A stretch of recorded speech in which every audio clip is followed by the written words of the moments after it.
buenos dias. Good morning. Me, Barbie. Welcome to our first episode of our podcast. Yes. This is our podcast named Cafecito and Crime. Hi, my name is Estela. Even though we already drank the cafecito because we've been going through a lot this morning with this setup. 2 hours. 2 hours. It's 2 wonderful. hours. Yeah. So we're going to be talking about a true crime case. Yes, the case is very, very interesting because it was something that I think that it was very different from everything that we listen to and that's out there because of the fact that it is something that happened in our matriarch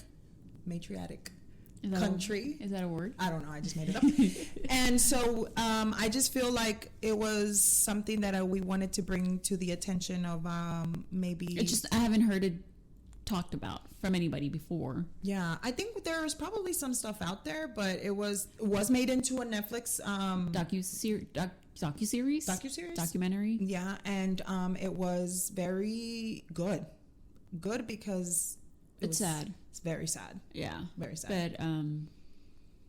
But yeah, we will be talking about her name is Maricela Escobedo. Maricela Escobedo as her daughter. Yes. So why do we have Marisela into this, even though she wasn't the original person victim? Yeah, victim. She became a victim later herself. Yeah. So we will get into the case, but just wanted to let everyone know that we are newbies. We don't know what we're doing. So we're just doing this for fun. Yeah, and so please excuse us. Because we already always do this anyway. We discuss a lot of true crime cases between ourselves. And, hey, did you watch this one? Hey, did you listen to this one? Now it's doing that and recording it. Yeah, and I really wanted to give a shout out to my sister because she's the one that actually got me onto this case. And when Estela and I discussed actually getting into a case like this, we went with this one because first of all, girl power, whoop. And number two, it's from our homeland country, Mexico. So shout out to Vanessa. Shout out to my sister Vanessa. So let's get started with the case. So Estela here is going to do the case because she did her research, and I'm so proud of her for that. And yes, let's get started, queens. Yeah. Okay, so Maricela Escobedo was born on June 12th, 1958 in Ciudad Juarez, Chihuahua. She grew up and eventually got married. She had 5 kids with her husband, Jose Monge, and their kids' names were Juan Manuel, Alejandro, Jessica, Pablo, and Ruby. Who Ruby is who our story starts off. The reason for the story is the events that took place. Yeah. Yes. Perfect. Yeah. So Ruby was born on October 1st, 1991. Oh my God. She would have been my age. Yeah. In October, I wonder what was her sign. October 1st. She was probably like No, I think she's a Libra because my friend's a Libra and her birthday's the 2nd. So. Oh yeah, Sebastian, my nephew's a Libra and he's the 2nd as well. So yeah, she was a Libra. Yeah, okay. Libra. So, besides Marisela, she was a nurse. But besides being a nurse, they also owned a furniture store. Okay. So it was like their family business or whatever. That's how they were making their money. Yes. So one day, Marisela was working in her shop, and then this guy came in asking her for a job. And they didn't really need any help, but he told her that, he had a wife and a daughter and he needed the help, blah, blah, blah. So they ended up helping him out. Y le ofrecieron trabajo, and he started working there, and his name was Sergio Barraza.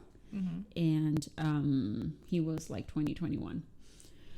So pasó tiempo, and he started working there. And then at the furniture shop, your stepdad owned a furniture shop. My stepdad owned a furniture store. So the kids, your siblings would... all of my siblings. Would help out, right? Yeah, would help out. So... Sometimes not willingly. So that was the case here, too. Yeah. Her kids would all help them out at the muebleria. And Ruby, which was the youngest, she ended up helping up one time, and she was 13 at the time, which is when she met Sergio. Wow, 13. Dude, like I couldn't even imagine. My nieces are all around that age. Yeah. And my daughter. Yeah. And I can't. That's where she met Sergio. Punch him in the throat. Just, They, Real quick. Girl. started dating against her parents' will. I was about to say, girl, no. She was 13. Tell me that her parents were like, oh, yeah, and he go was for 21, right? Yeah. So they were against them dating. So, ya sabes qué pasa. Se la llevó. Se largan. They left. They left. They left. Okay. After they left, they kind of broke apart. Yeah. They distanced themselves because from the parents, from the family, from her siblings. Okay, get it. I mean, that's what usually happens. Yeah, pero él no lo dejaba que hablara con ellos. So it was him. He was controlling. I her. See you. I mean, the age gap is just. I mean, what do you do at 13? Yeah, and at 13, I think that you just listen to someone older than you. So you're kind of like, okay, he says que no hable con mis papás, entonces pues no les voy a hablar a mis papás, you know, because she was probably scared que le iba a dejar, and then think about going back to your house. It's too much. Yeah, so yeah, they left and they hardly ever spoke to Ruby. So pasa a year, un año, and Ruby gets pregnant. I mean, she was barely getting her period. Apenas, she's a baby. Yeah. So, she got pregnant, and that kind of made her reconnect with her mom, because I mean, you want your mom if you're having a baby, who else are you going to talk to? So yeah, so Ruby ended up, she reconnected with her mom, with her family a little bit while she was pregnant, and she ended up giving birth to a baby girl. So now that the baby was born, the baby was here, she started coming around more. Marisela, her mom, would help them out as much as she can porque no tenían dinero. Aquí él no trabajaba. Porque he was a bum. Yeah, he was a bum. Mm-hmm. So she actually let them have or live in an apartment that she would use as storage for her mueblería. The mueblería. That makes sense. To help them out. Yeah, to help them out. So she cleaned it out. It had a whole bunch of crap in it. She cleaned it out. Baby, yo creo también. Oh, yeah, I mean, pobrecita, you can't have him on the street and stuff. Yeah, that's your daughter and your granddaughter. Yeah, so I would have done the same. Yeah. Mm-hmm. She let them live in this apartment, and everything was, I guess, going okay for a little bit. Everything was working out. So now it's August 2008. Okay. One day, they go and try to go see Ruby at the apartment. Y no les abre. No les abre Ruby. No. No les abre Ruby. No está. She wasn't there. Nobody answered the door. And they knocked. So I think she had a key. So, since nobody was opening the door, she let herself in, and nobody was there. Okay. The daughter wasn't there. The baby wasn't there. The baby wasn't there, and Sergio was not there. So, and which was weird because they never had any money, so they never went anywhere. Where were they going? So where are you at? Yeah. So it's the knock knock. Yeah. So se fueron a buscarla, and they didn't find her. So the next day fueron a buscar a Sergio y a Ruby and the baby a la casa de la mamá de Sergio. Con la suegra. Mm-hmm. Yes. Llegaron a la casa de la suegra de Ruby y ahí estaba Sergio. Pero no estaba Ruby ni la baby. So the mom and the oldest brother, his name is Juan Manuel. He also plays a big part in the story here. They're like, hey, Sergio, where's Ruby? Y les dijo, se fue con otro. Okay. No. Right? All right. Mm-hmm. And she was like, who, what? ¿Con otro? The Marisela was like, ¿con otro? He was like, yeah. He was like, ¿con quién? He was like, I don't know. Otro. I was like, okay. So. Okay. Con otro. Came out of nowhere. Just from the hair. Se fue con otro y dejó a la niña. No, Ruby would never leave her daughter. No. So she was young, but she was a good mom. Yeah. Okay, so yeah, cuando les dijo eso, he wouldn't want to give them any more information, so they ended up leaving, right? Yeah. So se fueron. And they're like, we'll just come back another day. So they come back another day to look for him again and to talk to him again, and he had left. So ya no estaba. That happens a lot in Mexico, especialmente in Ciudad Juárez. People go missing or women go missing and nobody gives a shit. Yeah, they don't care because there's so it's so much happening that to them it's something almost normalized. Yeah. And that is so sad because, we all have a voice no matter how small or big you are. Why would you not give a shit about women going missing, Oh, yeah. I mean, it also, the human trafficking. Yeah. The drug cartels, all that. They just don't give a shit. They don't care. That's really sad. Honestly, I feel like we, as people that are on like on the outside being able to. I mean, you have a daughter. To have a voice. Yeah, for you them. have a daughter. Like, I have a daughter, and you know, you have nieces, and like we would not want that to happen to one of our family members. Y que nobody gives a shit. You know. Yeah. It's not okay. So when she couldn't find Ruby, Marisela went to go file a missing persons report, but they wouldn't take it. They would tell her that she had just run away because she was fucking 16. It actually took them a whole month before they actually made the report, because within that month she was like, I still can't find her. She didn't run away. Her baby daddy, common law marriage husband dijo que se fue con otro, and she left her baby behind and haven't been able to get a hold of her. As a normal mom would. She started worrying, and so she started bringing it more to their attention to get more attention for Ruby, right? Yes. Yeah. Meanwhile, they were taking down this report and blah, blah, blah. Within that whole month, they started looking for her. They started looking for her in the really bad parts of town, and like brothels. Because if she had left on her own, or something that was happening to her. Yeah, she would be in these bad places, right? Like she was being trafficked or whatever. Yeah. She would be in los prostíbulos.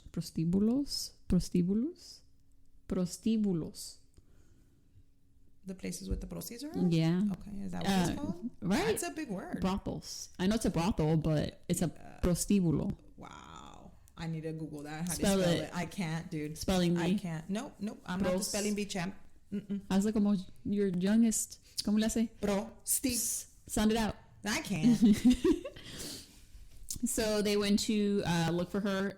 Juan Manuel, the oldest brother, con Maricela Escobedo. They were around a whole bunch of drug dealers, sex workers, the whole shebang, and they couldn't fucking find her. Like nothing. Like nadie la vio. They probably didn't even like imagine where to start looking. Can you like? I mean, se fue con otro. This is what they think. Vamos a decir que sí. So he left with someone else. Okay. Pero where do you start looking for someone like that? You just get up and go. In the city. In a city. Like this. That is very corrupt and, I mean, I don't want to say horrible, because there's probably people out there from... I mean, because there's horrible parts to every city in the world. Yeah. But I'm just saying, like, how would you know... I mean, you would go by your intuition as a mother. Tu intuición, you know, like, where do you think my daughter would go? Yeah. It would be horrible. I can't imagine. So, yeah, when all of this was going on, she started gathering volunteers, and she was passing out flyers, and to help look for her. Yeah, all over. I was since I was watching the docu series from Netflix, I did see a lot of that they would like. She was having like a whole bunch of people that were helping rally around her, and I think that that's really important for someone that's going through so much, to have people rally around her that actually show her that they care. And it's like, because it can be anybody. It can be anybody. Yeah. It can be your sister, your friend, your mom, your aunt. So when we're out there, like, when we see people's... And it's not a safe city to be doing this kind of stuff. Exactly. Because you're out there... Or calling attention to it. Exactly. Or calling attention to yourself in general. Yeah. And these people just didn't care. They were like... But she was having... Yeah, no, she actually organized all of this, and she actually put out her own reward money for any information. And, they were putting out flyers all over town, just walking. I can't imagine. Yeah. I'd just roll over and die. Yeah, same. Time was passing, she wouldn't hear from anybody, or they just couldn't catch or hear any leads. So at this point, we're like, ¿Dónde está Ruby? Where is Ruby? Where we're gonna go look for her? What are we doing? The mom is out there trying to, find her and catching attention, because I see there's a lot of attention on the TV. People are like putting her on the news and that kind of stuff. So this is catching attention to the case, but also to Marisela. So one day, she receives a call. Yeah. Y le dice un guy que he has information about Ruby, but he's really scared. He's like, I don't want to tell you. And she's like, she convinces him to actually meet her. So they ended up meeting somewhere. Like, I think she picks him up, if I'm not mistaken, or they meet up somewhere. And he's in a white car, and ¿Te imaginas el miedo de just go meet up with someone that you don't even... You just know is looking for her daughter. But I wouldn't care either. Like, I'd be like, okay, where do I go? guess he really felt really bad. He was like, okay, they met up, and they ended up driving to like secluded area. Y le dijo what he was going to tell her was just really bad. So Ay, pobrecita. I just can't even imagine. Yeah. Okay, so the anonymous tipper, I guess. Yeah, tipper. Yeah.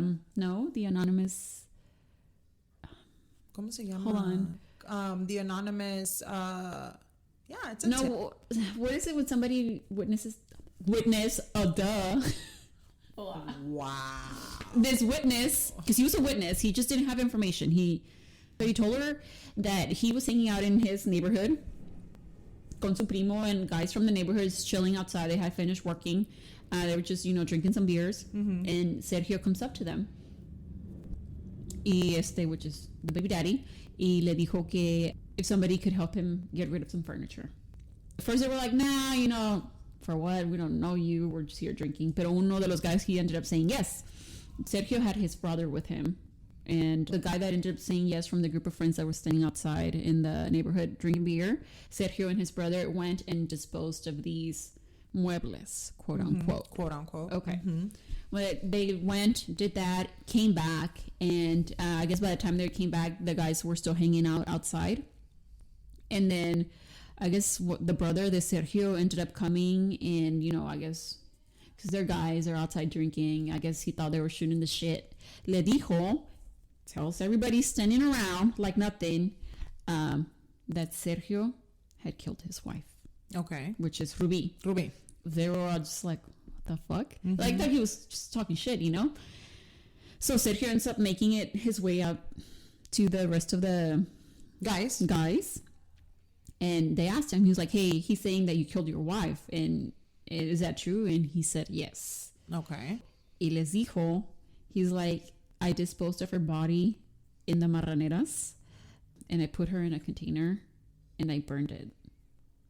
And Ruby was 16, and he was 24. Oh my God. Which we don't know. This is alleged. Allegedly. Because we don't know yet if this is what happened. No, we know. Okay. I was just trying to give him the benefit of the doubt here. Yeah.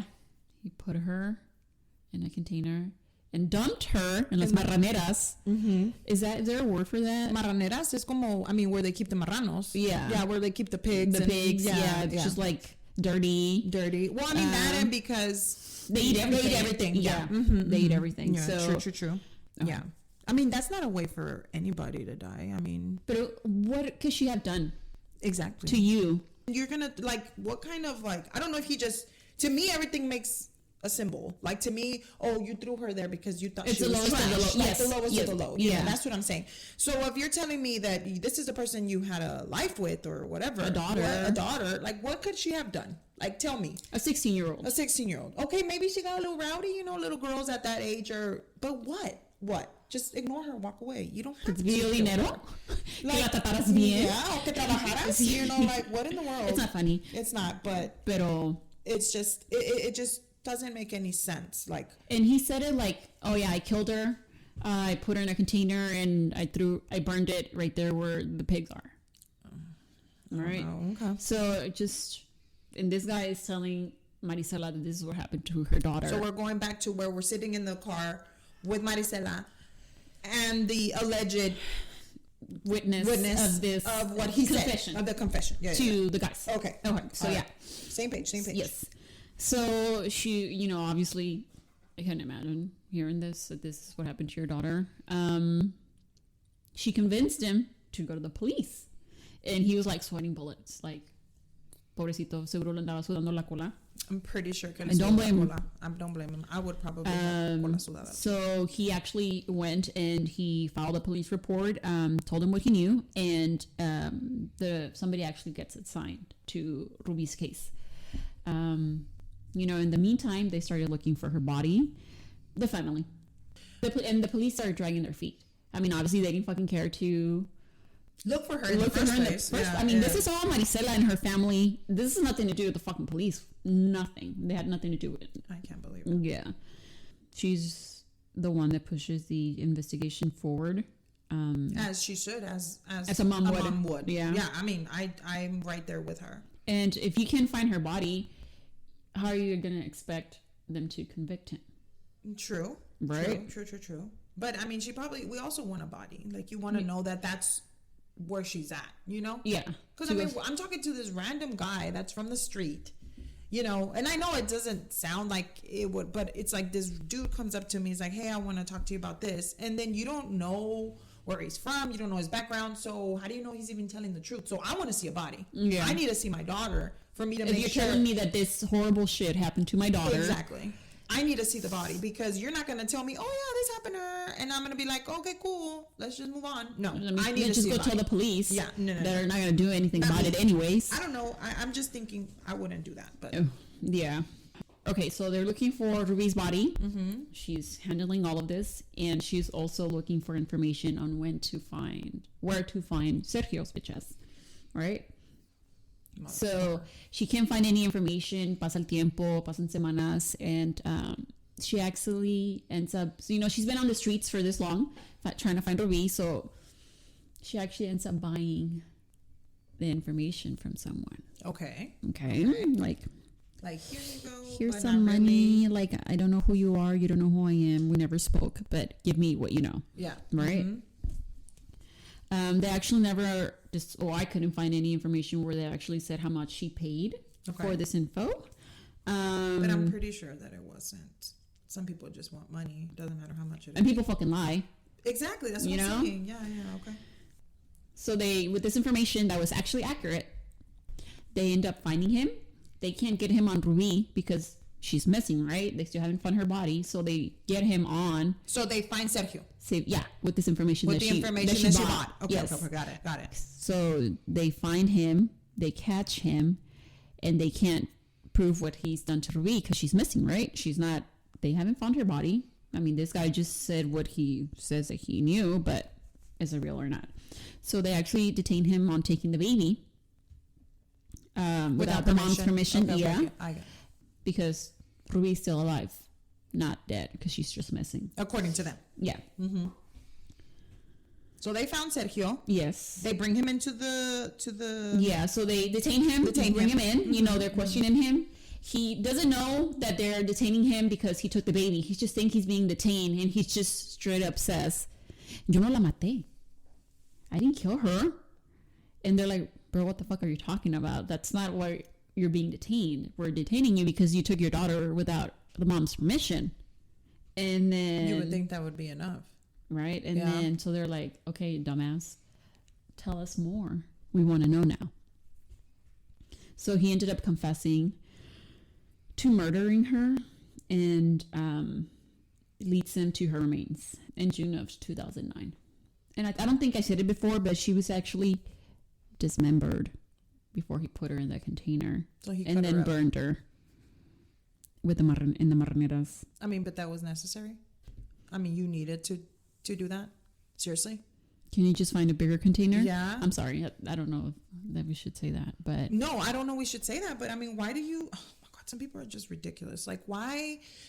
I don't know. Why? Okay. What I mean, I reason? guess it's since you don't have, like, I guess when you have, you just have a lot of time. Like, no, like you don't have a heart, like you don't care. At this point, it's just a body to you. You know, maybe he had done it before. Yeah. Maybe. I mean, honestly, I wouldn't doubt it. Yeah. I mean, maybe he had done it before, and to him, it was just easier for him to dismember this poor girl. But how long does that take? I don't know. I'm not trying to find out. I don't know.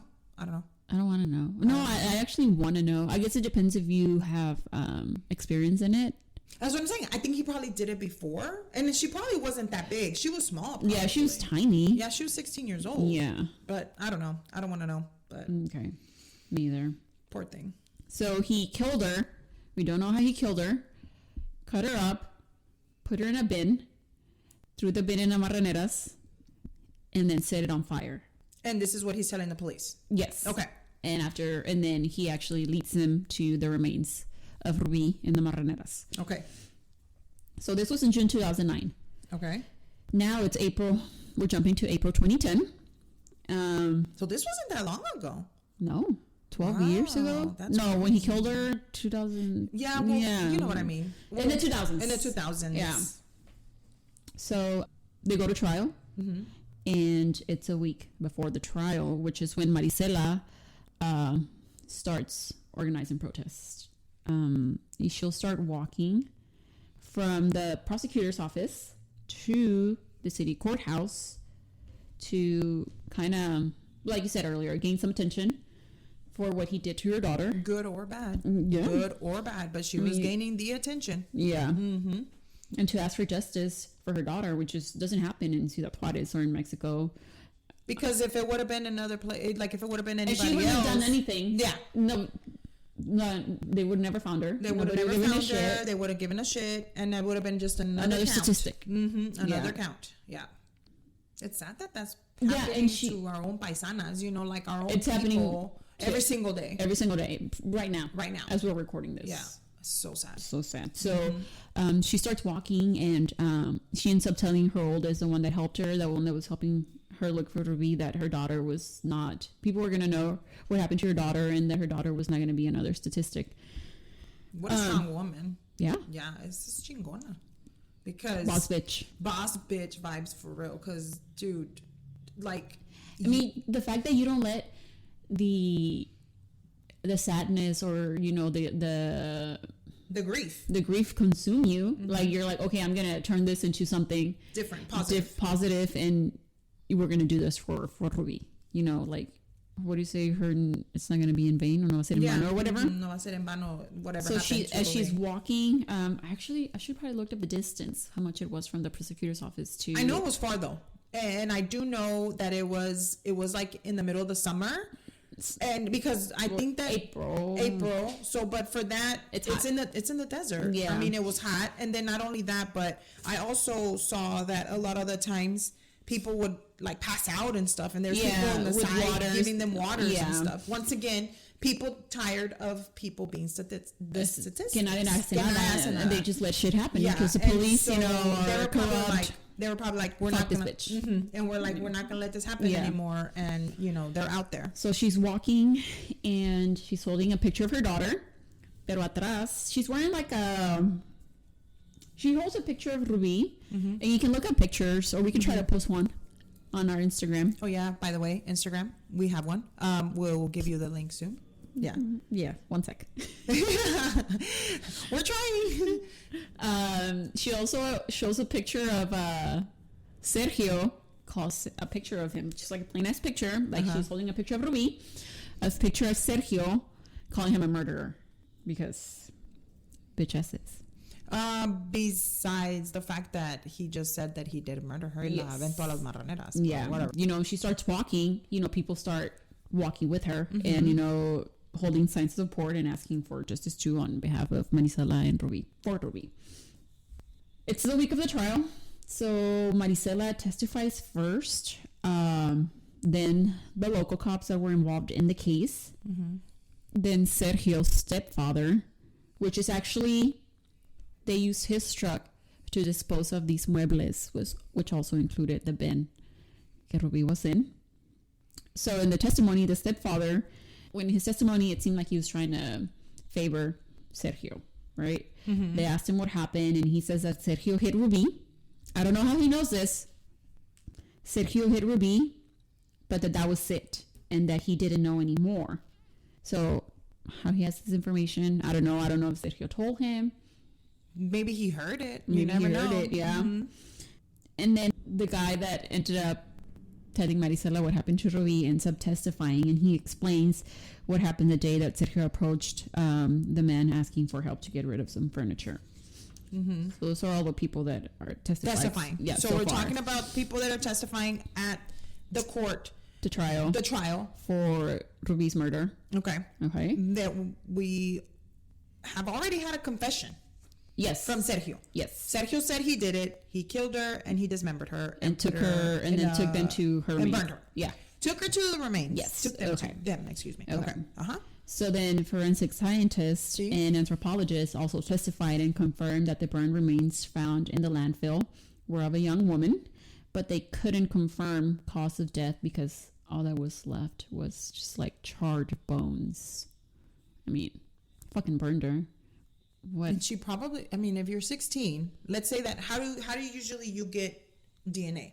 We do teeth recognition, but if you went to the dentist. Yeah, fingerprints. But there's if nothing. If you have an ID, there's nothing. Like this girl is 16 years old. She left her house at 13. Nobody knew. I mean, things like that happen. And so then how are they going to say, okay, this is her? Okay, maybe by her DNA of her, like what? I mean, what other body are they going to find there? Exactly. They have to, I mean. And if he's taking you. And they're saying that the remains were of a young woman. They just couldn't prove if it was Ruby or not. Whatever. They could probably prove they just didn't want to. Yeah. So, you know, they, after all of this, they let Marisela address the court, and I'm going to play what she says, which is in Spanish. ¿Sabes qué, Sergio? Yo no te perdono. Que te perdone Dios. Si es que algún día te arrepientes, porque sé que no lo has hecho. Si bien, su señoría, no tenemos causa de muerte. Y qué bueno, señoría, porque yo no creo que yo podría cargar con ese otro dolor. Que se la deje para él. Que no declare, que se deje toda esa basura para él, porque aquí ya hemos tenido suficiente. Yo sé que un día podremos recuperarnos, un día saldremos de las terapias, un día vamos a volver a sonreír, porque la vida lo requiere. Este hombre no acabó con mi vida, acabó con mi corazón, acabó con mis esperanzas, con mi fe, con mis creencias. Pero tengo que salir adelante por esa niña. Y como le digo, este hombre, este día deja de existir para mí. Se los dejo a ustedes. Now, obviously, you know, the court system in Mexico is way different than the court system in the U.S. Sometimes our U.S. court system is trash as well. So Oh yeah, for sure. But in this situation, in this case, from what I read, there are 3 judges, and then 3 judges. Yes, you need 3 judges. That's what I'm telling you. I don't know what the dynamic is. Not the dynamic, but the standard procedures. You need 3 judges. Interesting. Okay. I mean, more. Hey, you know what? Go for it, Mexico. Yeah. So there was 3 judges, and one of them says that, you know, after he says what it is that he says, one of the judges ends up saying, hey, the debate portion is over.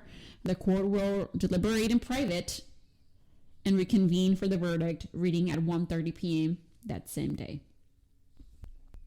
I mean, they're going to deliberate, the 3 judges. Isn't that what judge? Okay, God. Okay, hold on. So isn't that what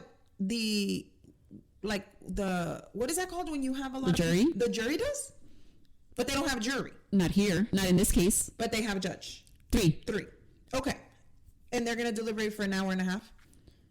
Yeah. Or how long? Like, okay, well, whatever the time is. When you obviously don't have to deliberate much about this case. He confessed, He right? confessed, but brought the body to them.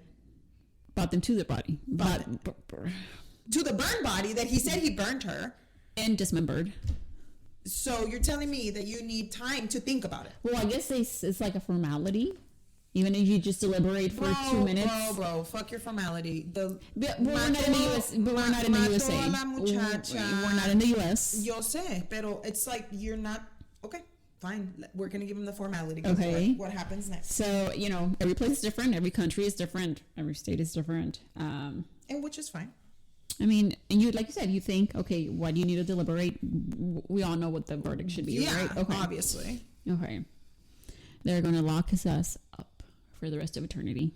Please lock him up. So they finished deliberating at 1:30, and the verdict is read on April 29th, 2010.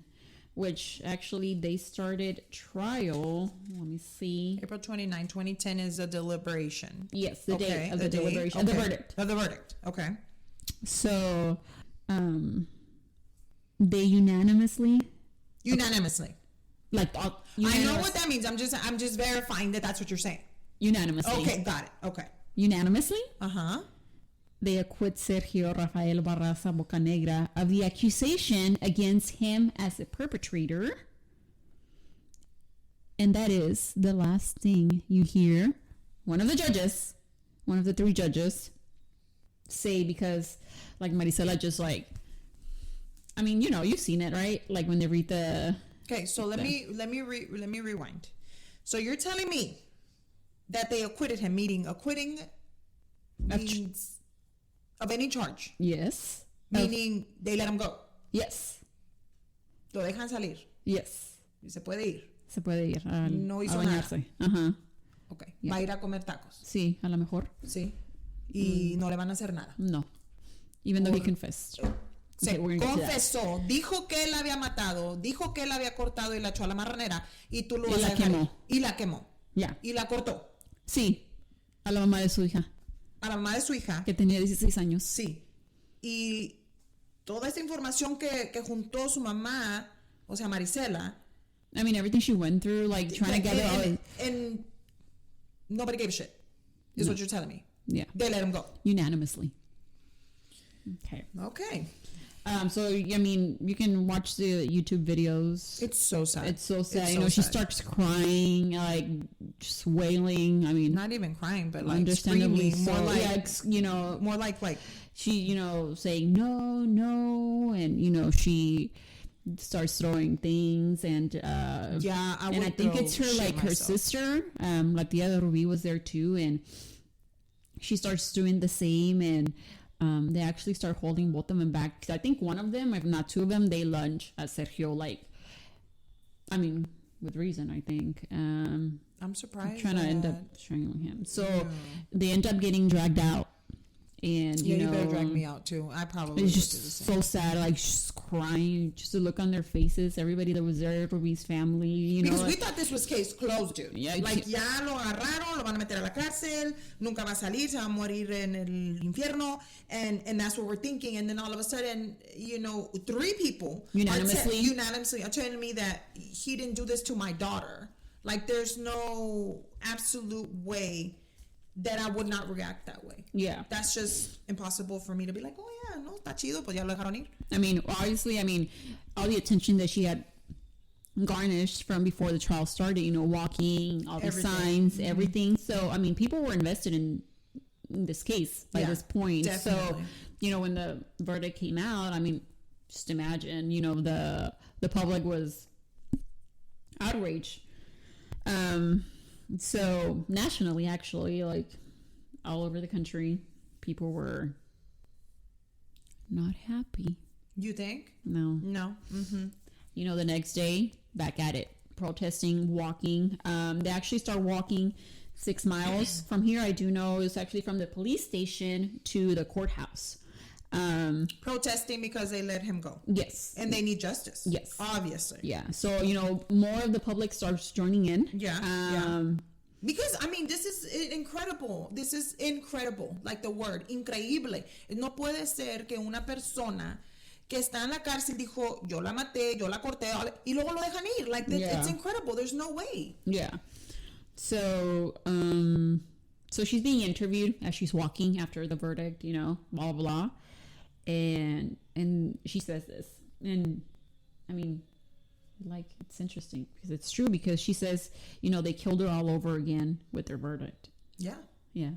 Amen. Yeah. Wow. That's Yeah. powerful. Yeah. And, you Because know. she has to go grieve that. Yeah. You know, she grieved that her daughter was dead, Gone. Now she's grieving that they let the person that did it go. Yeah. Yeah, definitely. So actually she does, and some of them start painting their faces like a clown, and says, Por las pinches payasadas que hicieron. she was like, it was a circus and we were the clowns and they laughed at us. Yeah. All of this on TV, guys. I just want y'all to know this was all reported on TV. News outlets everywhere. You can find it anywhere. But not only that, but the thing is, she's doing this, and we're talking about the government of Mexico and the Chihuahuan people. No, así se dice, Chihuahua. Son de Chihuahua. Yeah. Están todos viendo esto en la televisión. Everybody nationally, not just in Chihuahua, en el estado de Chihuahua. No nada más en el estado, pero estamos hablando de nacionalmente. Está ella ridiculando, diciendo estas cosas sobre la policía mexicana o de la justicia, las cortes. Entonces vamos a tener que recordar that she is doing this because they probably just stopped. They didn't think that she was going to do anything after he was acquitted of it. Yeah, So it's all over the news at this point. So the judges, three judges actually end up holding a press conference because they were just getting so much like shit. Yeah, because people are tired of and they were defending their decision. Yeah. One of the judges says, and I quote, "The prosecution failed to meet the burden of proof to prove beyond a reasonable doubt his involvement in the murder. But he said he did it though. Yeah. So how the prosecution doesn't need to do anything if somebody said. Or you need to prove that but the defense can say you need to prove that the body was hers. I know, but I know. Okay, I know. Okay. I know. So the judges were actually 2 men and a woman. So they do like multiple interviews. They are like all over the place. I'm pretty sure just looking at these interviews, it's just like cringy. Like, I was like, bro, how do you just sit there with a straight face and defend your decision? I don't know, but I just think all this shit's corrupt. I mean, that could be an episode or all on its own, really. Honestly, yeah, but we're not trying to get in trouble with anybody, so yeah, we're just starting. Yeah, we're just starting. Please don't come at me. In the words of a very smart woman, please don't come at me. We're just starting. Yeah. You know, we're just trying to get it together, and I feel like you don't want that to be happening to the people. Somebody that is from where you're from. From where you're from. You know, I'm not born in Mexico, but my mom and my dad, both my family, everyone basically immigrated here. Both of our families. So then, since we're both family members, and so I mean, it's a big deal. Like, we want to make sure that we are bringing awareness and attention to these things happening in our country. You know, because this is nothing compared to what happens in this country. I'm just saying. Like, this country is... I mean, I'm sure there's in both. In everywhere. All over the world. Yeah. Yeah. So, they're still walking. Protests are still happening. Yeah, and there's actually like a walk where Marisela does, where she's naked and she's just wearing like a picture of Ruby, like a poster poncho, you know, just like over her. And she has just like a big picture of Ruby. A poncho? Poster poncho, that's what I call it. Poncho. Poster poncho. Yeah. Yeah, she's pictures of Ruby, you know, like. Oh my God. Still. Can you imagine?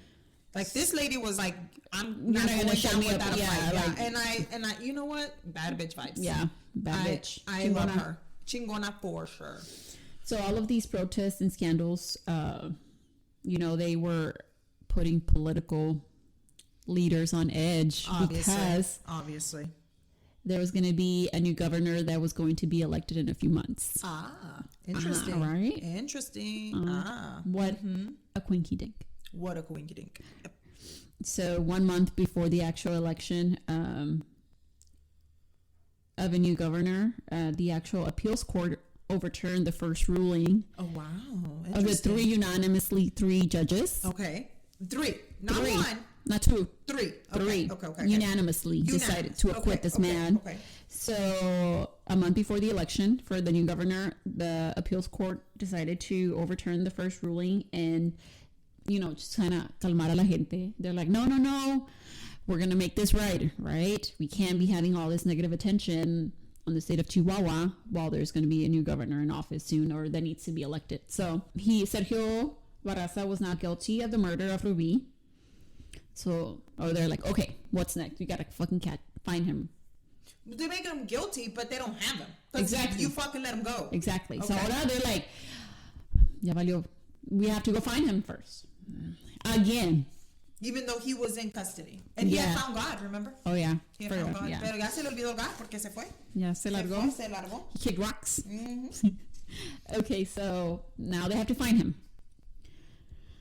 So Marisela, with this news, she's like, okay, the police ain't gonna find him, or they're gonna drag their feet again.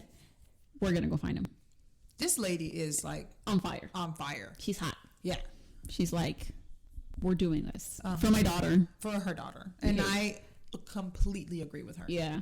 So with at the same time, that's kind of scary. Because I don't think you have time to be scared. You're right. You don't have time to be scared. But can you just imagine like sitting there knowing that you might put a target on your back? Yeah. Like, that's so scary to me. But at the same time, you're so invested at this point. You're like, fuck it. I mean, what can I do now? Yeah. Me va a cargar la chingada, pues, you know, I might as well do it for my daughter. Yeah. Yeah. So Marisela, with the help of her oldest son, Juan Manuel, and other family members, continue their own investigation. And eventually, lo encuentran en Zacatecas. Anda chileando en Zacatecas. Sí, allá. He was living with another woman. Okay. Who was the same age as Ruby. Oh. Who was also pedophile. Pregnant. Oh, okay. Mm-hmm. Nice. It's great, you know. Great. Stand Just up. living your life. Romeo, Prince Charming. So, they find him in Zacatecas. They're like, okay, let's call the police. So they call the police. They have him in Zacatecas. Where he was living. They found his house. Yes. Okay. So, y hablaron a la police. They didn't try to confront him. They called the police. Uh-huh. Llegan. And then there's a chase. Of course, there has to be one, right? Shots were fired. Mm-hmm. And they're like, okay, they caught him. Le dice the police, tell Marisela, okay, ya lo cacharon, blah, blah, blah. So they're like, oh, fuck, never mind, he escaped. Right? Like, there's like, there's a pursuit. Espérame, regrésate poquito. So you're telling me que they caught him, they had him in the house, Marisela, la señora, habla y les dice, aquí está, se los da, basically. Yeah, they're like, just go in there and arrest him. And se les va. Se les escapa. Wow. Like he Houdini and shit. Yes. Wow. Like he managed. Like there's, shots are being fired. People are being chased around, and they're like, okay, we're good. We got him. And then they're like, fuck, never mind. He escaped. Right? Wow. I didn't know he was like fucking. ¿Cómo se llama este de las? 007 and shit, escaping people. James Bond and shit. I also don't know. I don't have the exact date from April 29th from when he was acquitted to when they found him in Zacatecas. Like, so how long the time? Yeah, how long it took for them to find him. So actually, he was found in Zacatecas in the city of Fresnillo. Uh-huh. And so after he escaped from the police, que no lo agarraron, Marisela continues to stay there with some family members. Todavía lo andan buscando, like on foot. And they continue looking for him. And it's a couple of weeks later that they heard that with some more info, they're still digging around, that they hear that he's actually a member of Los Zetas. I ain't playing with those people, bro. I ain't playing with those people. Because they're scary. Girl, just saying their names is scary. Yeah, I'm scared. Yeah, I'm scared. I'm scared right now. I'm quivering. Like, fuck no, dude. I don't. So who are Los Zetas? Who are Los Zetas? Okay, yeah. Like for people who might not know who Los Zetas are, Los Zetas are one of the most powerful drug cartels in Mexico. Not just Chihuahua, a state, or Zacatecas. I'm sorry, the whole ass Mexico. The whole ass Mexico. Country. Yeah. They are known for being extremely violent and often torturing and decapitating their this victim. Is something that they do. Yeah. This is something that they do on the regular. Yes. So that's why I'm telling you that I feel like he probably had done that before. To Ruby. Like he was already... not just Ruby, like other to people. Somebody else. Yes. Yeah. Like he might not have been involved in like a drug cartel, but maybe like a gang where they do... I'm sure the Zetas are not the only ones that decapitate people, definitely. But... So Marisela and Juan Manuel, the oldest son, lo encontraron otra vez a Sergio. Ellos. Okay. Yeah. Not with information not from the people, police. from talking to people, like she has been doing all this time. Mind you, doing police work, even though she's not the police. Yes. Okay. Okay. Just making sure. So lo encuentran. They actually start following him around, I guess, stalking him. Like keeping an eye out on him for months. Like they're living in Fresnillo, Zacatecas. Like they moved. Like they're like I believe they travel back and forth to Chihuahua and Ciudad Juarez. I'm sorry, Ciudad Juarez. Pero they're like focusing on that. Yes, okay, so they're in Fresnillo. Got it. So they actually stalk. They were following him around. Lo encontraron otra vez. They start stalking him, but they never actually confront him or anything. No. They just, kind of just keep an eye on him, make sure he's there so that que no se va a ir. Otra vez, yeah. Mm-hmm. So they follow him around, and they knew what kind of car he drove, which was actually a nicer type of vehicle that not everyone could afford unless you were part of a cartel. Ding, ding, ding. Yeah. That was, I don't know. And then when they saw him driving that type of car, they were like, oh shit, he is really a part of Los Zetas. He has no money. Yeah. Like he has no bum. Money. He's a bum on the street. Yeah, Like, so they're like, oh shit, like he is really a part of this. I think that's when organization. It hit them. Like, yes, they're like, okay, we might be like, this is real. We're in low danger. Mm-hmm. Like they can kill us. By this point, it had been months. So they have been stalking him. Sort of, Frayre knew he was being followed. They just, I don't think he gave a shit. Sergio, you mean? Yeah, Sergio Rafael is his name. Oh, okay. Yeah, my bad. Sergio. So by this point, Sergio knew that he's being followed since he recognized el carro de Marisela. You know, like he had been seeing it being following him. So, ¿quién más lo iba a perseguir? Yeah, nobody else cares about his ass. Now, I'm not really sure how Marisela ended up doing this, but she found a woman who had information about Sergio and what the fuck he was doing, like on his day-to-day business. Like she turned her whole life to focus on this man. To capturing this man because he killed his daughter. Her daughter. Like, that's crazy to me. You're gonna pay. Yeah. So she found this woman y ella le decía, hey, you know, this is what he does. This lady ended up giving Marisela way more fucking information than just Sergio's information, you know?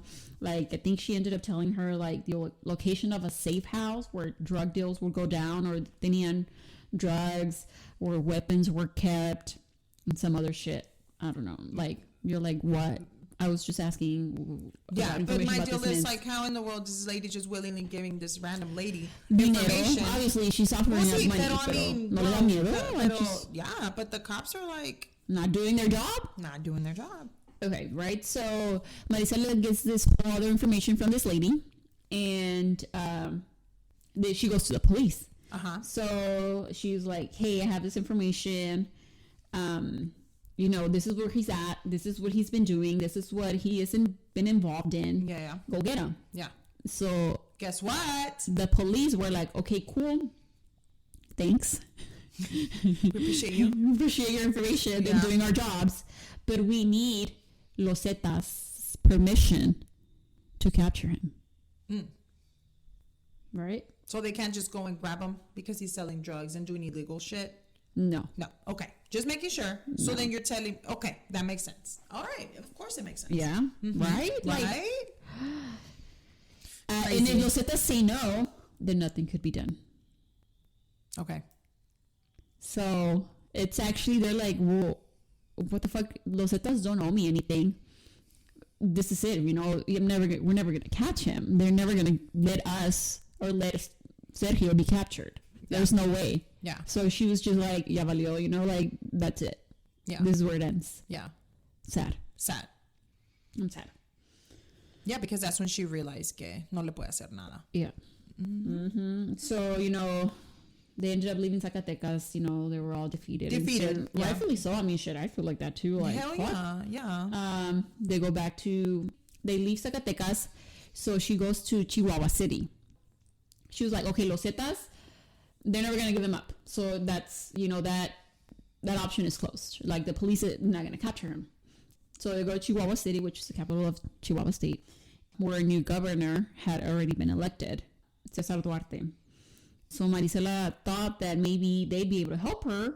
So she decides to, you know, just bust out a camp. Like, post up a camp right there in front of the governor's palace. Mind you, we're going to recap. This lady has just lived and followed this man dude for, like, I don't know, months. We don't know exactly how long, or, you know, whatever, a year or whatever. And then she goes to the police. They tell her no. They captured him. They let him go. All those other things happen. Mind you, this lady has turned her whole life around to catch the person that did this to. All she wanted was some actual, like, revenge. Not revenge, but she just wanted justice for her daughter. And you're telling me that you have to go back and forth from a city to a city to see who can help me? Like, it's ridiculous. Nah. Well, okay, so the timeline that I have now is he was acquitted. The first case court? Yeah, court, yeah. Mm-hmm. The first trial, April 2010. Mm-hmm. And when she sets up camp in front of the new governor, in the governor's palace, is December 5th. So from April to December, like, everything else in between happened. Okay. So she sets up camp. Mm-hmm. Okay, so by now, you know, Marisela is very well known throughout the who Everybody knows who she is. She's been on the news. You know, everybody knows what she stands for. So she starts doing her sit-ins, you know, sitting in front of the governor's office. Or so, you know, news stations go and interview her, and, you know, she's there still with all of her signs, asking for justice for her daughter. And she'd get there early morning, and then would just pick up her things and leave like around 8 p.m. She actually manages to speak to the new state attorney. She gives them a report of all the information that she had received from this random ass lady that ended up giving her. So she's giving the person that she thinks is going to help her. Yeah. So like the new state attorney actually gets a meeting with them, and she gives them all this information, and they make a report of everything that she found out when she was in Zacatecas, that she found out que was now parte of Los Zetas. Like everything that she found out when she was over there. She gives it to the state attorney. Yeah, the state attorney. And she does all of this, and she believes that this new government that's now in place is going to actually assist or make some because kind she of trusts laws. them. She gives this information because she trusts them, because she thinks me van a ayudar. And she hopes. I mean, she's not holding her breath. No, pero I mean, at this point, ya no sabe qué hacer la pobre. Yeah. Like, I mean, she's done everything that you can in almost a whole year, y no le han Nada. nada. So she's still, I mean, she does this report, but she's still continuing her sit-ins, right? Yeah, So we're now on December 16th, 2010.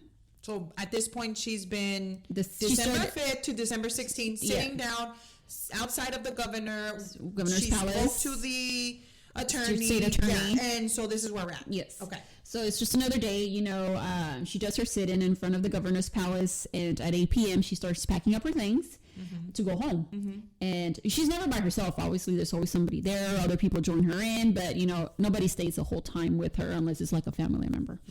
So you see her, obviously we saw this in video. Because they have video of the palace. Because, it's the governor's palace. It's like security video, basically. Yeah, CCTV or whatever. Yeah. So, this street is just like lit with security cameras. And you can see in the video that she's right there in front of the governor's palace, like literally right there, grabbing her shit. And you see a white car pulls up right next to the curb where she's at. And you see a person get out on the passenger side, which is on the curb, on the side that she's at.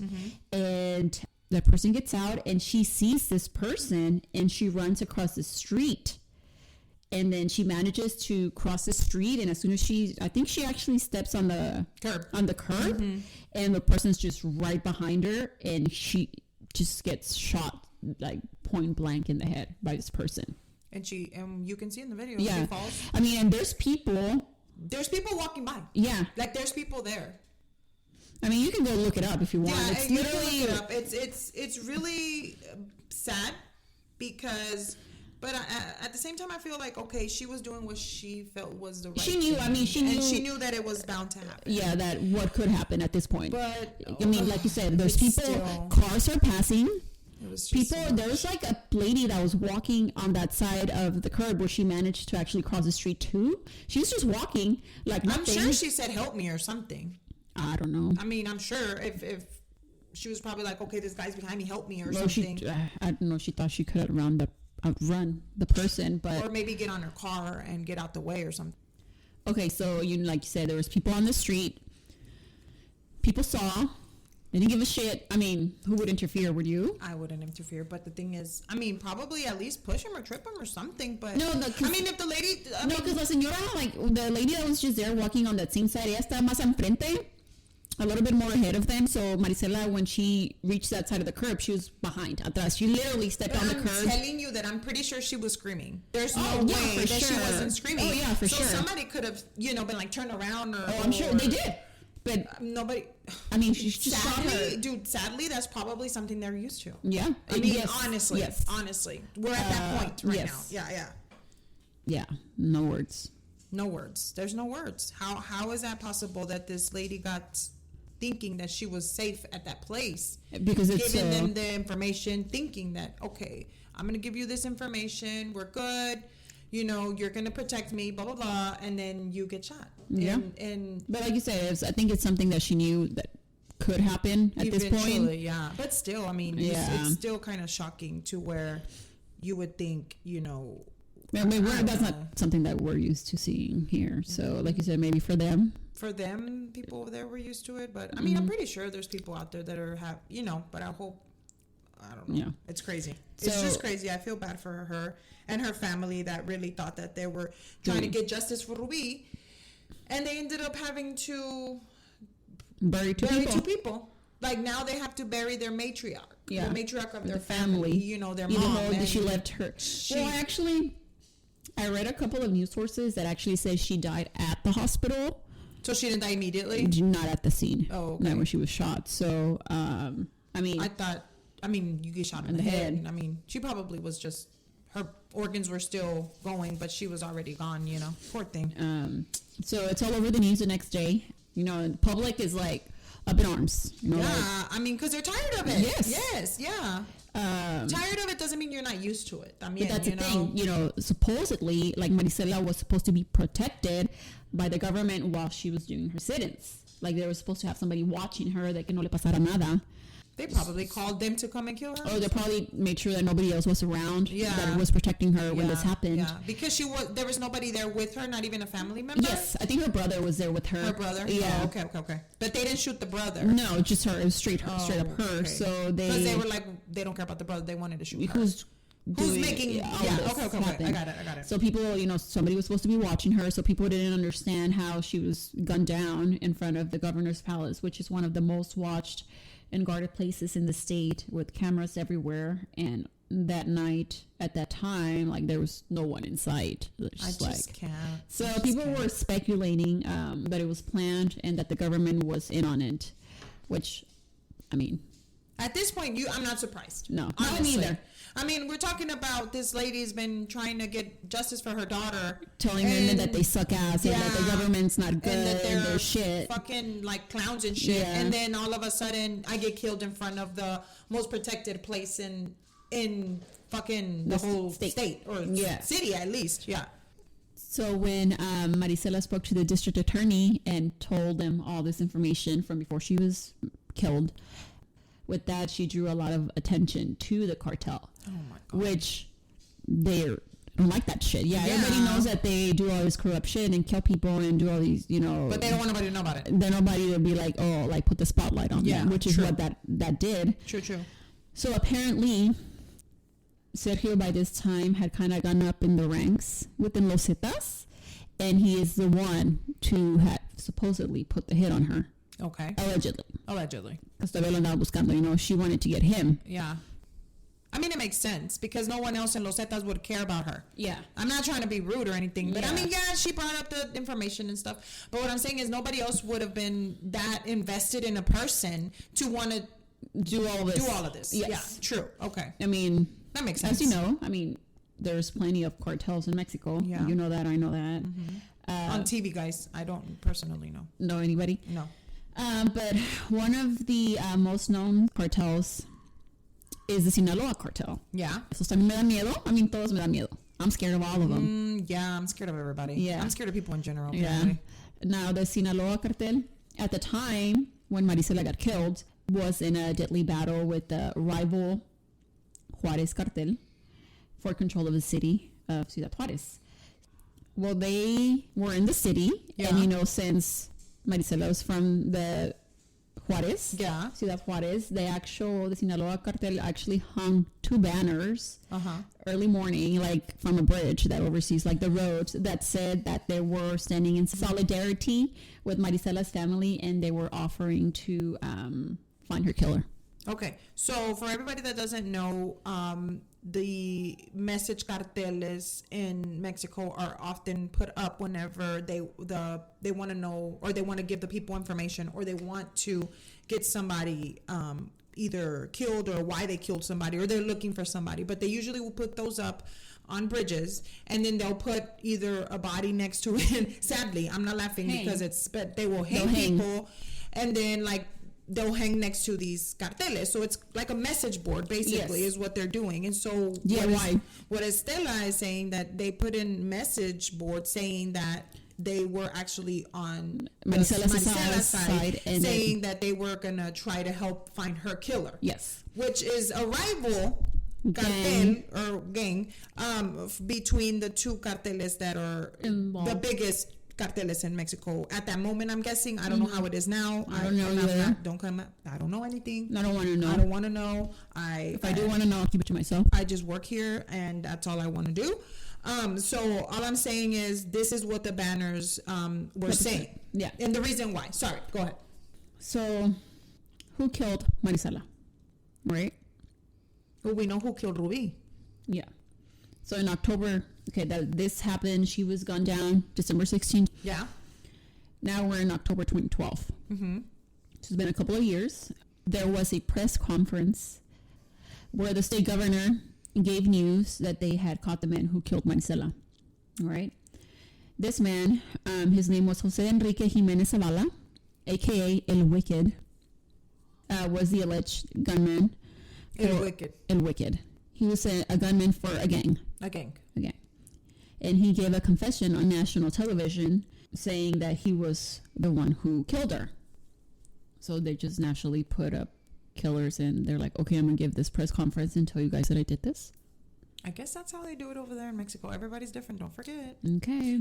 I don't know. But this man gave this confession on national television saying that he's the one that killed her. And in the interview, he says how he spent the whole day scoping out the area, checking out the streets, which exits will make an easier escape. Then he said that he saw his chance and took it. Mm-hmm. He says, la privé de vida. La privé de la vida. He also went on to say that he received orders to kill Marisela and that he regretted doing it. That the order to kill her came from Los Zetas, allegedly because she was drawing too much attention to them. He was sentenced to life in prison for killing 16 people in a bar, aside from killing Marisela in 2010. 16 people. That's a whole nother thing right Yeah. there. Wow. How do you kill? I mean, going back to how do you kill 16 people? Like, How do you did kill he- one person? did Imagine you- 16. Well, no, but did he put a bomb? Did he have a lot of guns? Like that's, I don't know. I That's think a I lot. looked it up, but I can't remember exactly how it went down. But I think he was actually caught or detained for the 16 people murders, Uh-huh. and then just threw that in there, the Marisela thing in there, in that press Oh conference. my god! I just don't understand how is that even like? Do they have? So he said he did it, but they're gonna put him in jail. But whenever the they're Sergio lying. said he did it, they don't put him in jail. They Yeah. let him go. Oh, okay, yeah, that sounds fun. El Wicked died in prison. At first, the prison reported that he had died from a massive heart attack. It was later confirmed that he was strangled by a cellmate on December 30th in 2014 after a disagreement. Oh. Now, Maricela's brother, he was one of the people that was with her the day that she got killed, says that he didn't think that it was El Wicked that killed her. He says that he didn't recognize him. Like, no se le había parecido to the person that killed her that night. I don't know. I saw the two people. Like I saw who the video. One was driving, and One was obviously the driving. passenger Yeah, driver is the one that I gets out and don't shoots her. know. I don't know if I saw. Like I don't know if it. Si se me parecía, I don't know. Like I don't remember. I mean, it's so grainy. Yeah, you it can was see really it grainy. grainy, It was and really grainy, it's pero I 2010. Yeah, I mean, pero también And it was like, dark. Pero también like the size of the person. Like I don't know. But I'm sure if the brother was there with her, like, I mean, obviously If he was there, yeah. Uh-huh. So he says that he actually. But it was dark. Yeah. It was dark. It was dark, but I mean, I'm sure. Había luz, pero it was Yeah, like dark. street, like uh-huh. street lights. Street lights. And he says that he actually suspected Sergio's brother. His actual name is, I don't know why I didn't include it earlier. Instead of just calling him his brother, his name is Andy Barraza Bocanegra, who had actually threatened Marisela before and was picked up of a photo lineup by the brother, which is actually Maricela's brother. His name is Ricardo, and he picked him up of a photo lineup. But it was a lot easier to get this guy that killed 16 people to actually than this confess. other. To not only that, but to actually have to go look for someone and do investigating. Yes. You know what I mean? It's it's works. way better. Yeah. So in November 2012, I mean, obviously they never captured Sergio's bitch ass. Bitch ass. He didn't get any like judicial justice, I guess, but They didn't do shit to him basically. he actually was killed on November 16, 2012 in Zacatecas in a shootout between Los Zetas and the Mexican military. So the Mexican military eventually killed him. Yes. But it took him that long and probably killed a lot of more people. Yes. Right? And not only that, but I wanted to say no RIP to him. No. No RIP to him. None. Zero RIP. Never. Negative. Negative RIP RIPs to him because he doesn't deserve fucking RIPs. He doesn't deserve peace. Yeah, at all. Okay, so a couple of days later after Marisela was killed, the body of her brother-in-law was found dead in the middle of the street. Oh. And his lumber business had been set on fire. Okay. Now, the police didn't link the brother-in-law's murder to Marisela's. They didn't think they were connected. They said that the brother-in-law's murder was part of extortion, which happens over there. They get charged for a protection fee by the cartels. Yeah. And he think that was the reason why he got murdered.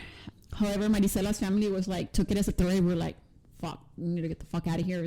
They killed Marisela. They killed her brother-in-law. At this point, they even killed Ruby too. Yeah. They're like, they're going to come after us next, They actually had been receiving murder threats before even the murder. So it just kind of all came together like, look, you need to get the fuck out of here. So the family fled the country to seek asylum in the U.S. in El Paso, Texas. Her son, they're Texans? Yeah.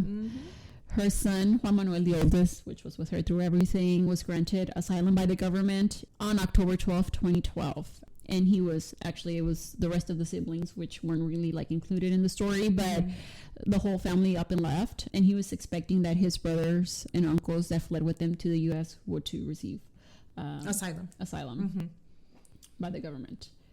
That's something good that the government did. So what happened to the baby? So the baby was being raised by Marisela up until she got murdered. And I found an article that was published on February 12, 2011 by Susan Carroll that stated Heidi, Ruby's daughter and Marisela's granddaughter, who was with her uncles when they headed to the U.S. to seek asylum, was in a Houston shelter for immigrant children. What? Here.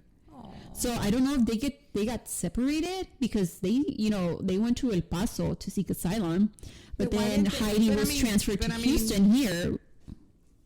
But I mean, think about it. Like, if your father is in the cartel and then your mother is dead and your grandmother is dead, did anybody else was like, hey, we claim the baby, we'll take her with us? I mean, that's the thing. So they were in El Paso, and the baby was in Houston. A shelter in Houston for immigrant children. I don't know how she got there. I don't know if there's a process. Maybe. I don't know. Maybe. I don't know. The article also stated that there were other relatives in Texas that had offered to take care of her while the asylum was approved, but the U.S. government had to investigate whether they were capable of actually doing so. So they rather keep this baby or child inside of a shelter for immigrant children instead of family, instead of her family. I've seen the shelters on TV. I don't know. I've never been to. But she wasn't there for long because she was actually reunited with her family about a week and a half later, and then Heidi was granted asylum on May 3rd, 2012. Still, I just can't believe this baby went through so much. She lost. And she was parents. tiny. She was tiny. How old was she? That was 2012. She was what? I mean, she was born in 2000 and... When did you say she was born? No, you did say... When was it that she... Let's say around the time she left. A year later. A year later. So let's say she was born in 2007. So she was what, 4 or 5? Yeah. Pobrecita. Yeah, 5. She didn't remember her mom. Or her dad. Or her grandma. At this point. She has no dad. She never had a dad, actually. Never.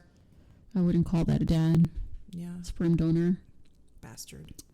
So yeah, that's the case of Maricela Escobedo and Ruby, and all this hot garbage that they went through, and there was no justice. No justice served. And this is continuing to. I mean, Marisela did she became a big advocate for women in Mexico that go missing due to spouse abuse or human trafficking, drugs, you name it. So she did raise a lot of awareness, which is great. I think that something good came out of it. Yes, something good came out of it, and I'm pretty sure that a lot of things that couldn't have been paid attention to were paid attention to because of this. At this point, we're just gonna probably, what I could tell you, my thoughts of this case is bullshit. But hopefully, I just hope that the family gets peace, and that's the best that we can do is get peace for them, and maybe one day they can live forgetting what happened, but because I mean, yeah, having a better life. I mean, you bury your mom, and then Your sister. you marry your mom. Their mom got buried, and then Oh yeah, days because they don't have a body. later, True. Okay. and then Yeah. days later, their uncle gets killed. So then, like, you don't even have time to fully grieve your mom because you have to haul ass out of the country because they're gonna come after you, or so you think. So you just grab your shit, pack and go, and then you just stay here until the government can help you. Yeah, I mean, it Fuck. just shows us of People are how, shitty. yeah, people Humanity. are shitty. Humanity is bad, but also it shows us that we have to be compassionate about people that are coming across the border. We don't know what they're going through. Sorry. We don't know, what they have been through or what they have seen, and it's kind of sad. But I think that as a mother that has 2 children myself, and that my parents were also immigrants, your parents were immigrants, they went through a lot to get to this country for us. We should be appreciated, and how lucky we are. Yes. So shout out to our parents. I think that's it, guys.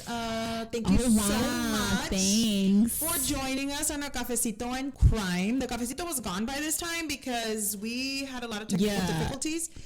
But 2 hours of technical 2 hours, and not only that, but we didn't know what we were doing. We still don't know what we're doing. I need more coffee. We need more coffee. And I need to go eat. And we're hungry. Okay, so thanks so much. And you'll hear us in the next one. Bye. Adios. Adios. Peace out.